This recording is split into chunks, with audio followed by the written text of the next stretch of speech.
maka marilah kita menyiapkan diri atas melakukan bulan suci Ramadan.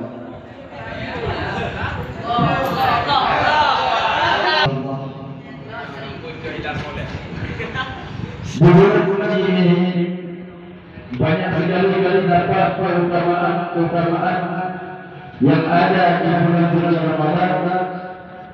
Yang pertama sekali dilipat gandakan pahala oleh Allah Subhanahu wa taala. Dan keutamaan yang ada di bulan suci Ramadan yang tidak ada di bulan suci di bulan-bulan yang lain adalah dilipat gandakan pahala oleh Allah Subhanahu wa taala.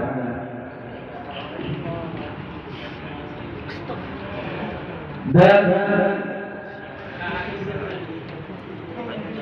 keutamaan yang ada di bulan suci Ramadan akan dibalas berkali-kali lipat oleh Allah Subhanahu wa taala, seperti kita melakukan ibadah sunnah yang kita lakukan di dalam bulan suci Ramadan, seperti melakukan ibadah wajib di bulan-bulan yang lain. Begitu pula ibadah wajib yang kita lakukan di bulan suci Ramadan, seperti kita melakukan berlipat-lipat dibalas oleh Allah Subhanahu wa taala.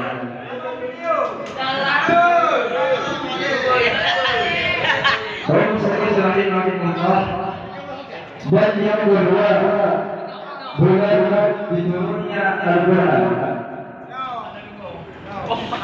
Adapun di dalam bulan suci Ramadan, Allah pertama kali menurunkan Al-Quran. Maknanya Allah Subhanahu wa taala menurunkan Al-Quran kepada Nabi Muhammad sallallahu alaihi wasallam untuk menjadi petunjuk bagi seluruh umat.